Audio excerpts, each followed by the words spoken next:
The fact is that there are remarkable things about Yanping. The great authority on Chinese art, Michael Sullivan, he was an authority on both classical Chinese art and modern art, tells the story of how Yang, in 1978, on a beautiful autumn afternoon, came across an old farm, and attached to the farm was a neglected pond. In that pond were fading lotuses.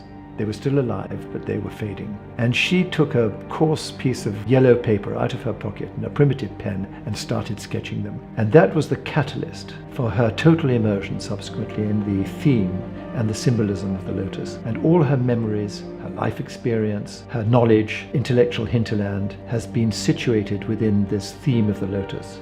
It represents the weaknesses of us and the strengths, the disappointments and the hopes. It's all encompassing for her. She steered a very clear passage, I think, between digging back into the fertile subsoil of her classical civilization on the one hand and embracing Western modernism on the other. She's steered a course between the two.